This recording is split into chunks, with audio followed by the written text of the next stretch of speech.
ತಮಿಳುನಾಡು ಚುನಾವಣೆ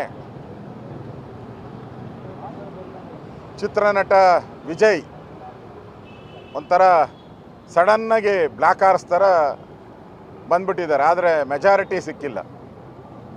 ಈ ಕಾಂಗ್ರೆಸ್ಸು ಏನಿದೆ, ಇವರೆಲ್ಲ ಎಲ್ಲಿ ಊಟ ಸಿಗ್ತೈತೋ ಅಲ್ಲಿ ಓಡೋಗೋರು, ಯಾರ ಮನೆಯಲ್ಲಿ ಊಟ ಚೆಂದಾಗಿ ಸಿಗ್ತೈತೋ ಅಲ್ಲಿ ಓಡೋಗೋರು. ಅವರಿಗೆ ನೀತಿ, ನಿಯತ್ತು, ನ್ಯಾಯ, ಧರ್ಮ ಏನೂ ಇಲ್ಲ ಅವ್ರಿಗೆ. ಇಷ್ಟು ದಿನ ಡಿ ಎಮ್ ಕೆನ ಆಡಿ ಹೊಗಳಿದ್ರು, ನಮ್ಮ ಡಿ ಎಮ್ ಕೆ ಅಂಥೇಳಿ. ಈಗ ಅಲ್ಲಿನ ಕಾಂಗ್ರೆಸ್ ಪಾರ್ಟಿ, ಕಾಂಗ್ರೆಸ್ಸಿನ ತಮಿಳುನಾಡು ಘಟಕ ವಿಜಯನ್ಗೆ ಸಪೋರ್ಟ್ ಮಾಡಬೇಕು ಅಂತೇಳಿ ತೀರ್ಮಾನವನ್ನು ತೆಗೆದುಕೊಂಡಿದ್ದಾರೆ ಕಾಂಗ್ರೆಸ್ ಪಾರ್ಟಿಯವರು. ನಾಚಿಕೆ ಆಗಬೇಕು ಇವ್ರಿಗೆ.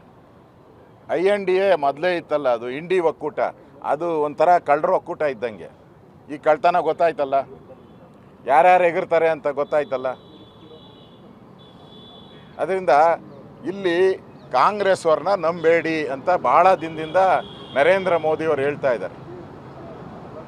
ಅದರಿಂದ ಈಗ ತಮಿಳುನಾಡಲ್ಲಿ ನಡೀತಾ ಇರೋ ರಾಜಕೀಯ ಬೆಳವಣಿಗೆಗಳನ್ನು ನೋಡಿದ್ರೆ ಕಾಂಗ್ರೆಸ್ ಪಾರ್ಟಿ ಇವತ್ತು DMKಗೆ ಕೈ ಕೊಡೋವಂಥದ್ದು ಸ್ಪಷ್ಟವಾಗಿ ಕೈ ಗುರುತಿದೆಯಲ್ಲ, ಅದು ಕೈ ಗುರುತಲ್ಲ, ಅದು ಕೈ ಕೊಡೋ ಗುರುತು. ಅದು ಇವತ್ತು DMKಗೆ ಕೈ ಕೊಡೋ ಗುರುತನ್ನು ತೋರಿಸ್ತಾರೆ ಅವರು. ಅದರಿಂದ ನಾಚಿಕೆ ಅವ್ರಿಗೆ. ಕಾಂಗ್ರೆಸ್ಗೆ ಒಂದು ಸಿದ್ಧಾಂತ ಇಲ್ಲ, ಒಂದು ನ್ಯಾಯ ನೀತಿ ಇಲ್ಲ, ಗೆದ್ದೆತ್ತಿನ ಬಾಲ ಹಿಡಿಯುವಂಥದ್ದೇ ಕಾಂಗ್ರೆಸ್ಸಿನ ಧರ್ಮ.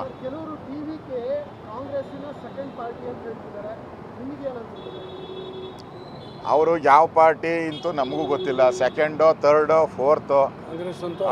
ಈಗ ಅನೌನ್ಸ್ ಮಾಡಿದಾರಲ್ಲ, ಚಿನ್ನ ಕೊಡ್ತೀನಿ, ಗ್ಯಾಸ್ ಕೊಡ್ತೀನಿ, ಸಂಬಳ ಕೊಡ್ತೀನಿ, ಸೀರೆ ಕೊಡ್ತೀನಿ, ವಾಲೆ ಕೊಡ್ತೀನಿ, ಜುಮ್ಕೆ ಕೊಡ್ತೀನಿ ಅಂತ ಎಲ್ಲ ಹೇಳಿದ್ದಾರೆ. ಒಂದು ವರ್ಷ ಬಿಡಿ, ಅವೆಲ್ಲ ಕೊಡ್ತಾರ ನೋಡೋಣ.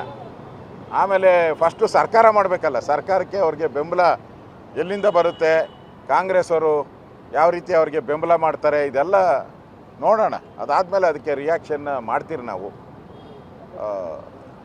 ಒಟ್ಟು DMK ತೊಲಗ್ತಲ್ಲ, ಹಿಂದುತ್ವವನ್ನು ತೊಳಿತೀರಿ ಅಂತ ಹೇಳಿದಂಥ DMK ಅವರ ಮಗ ಯಾರು, ಸ್ಟ್ಯಾಲಿನ್ನು, ಅವರ ಸುಪುತ್ರ ಉದಯ್, ಅವ ಹೇಳ್ದಲ್ಲ, ಇಬ್ಬರು ಸ್ಟ್ಯಾಲಿನ್ ಮನೆಗೆ ಹೊರಟೋದ.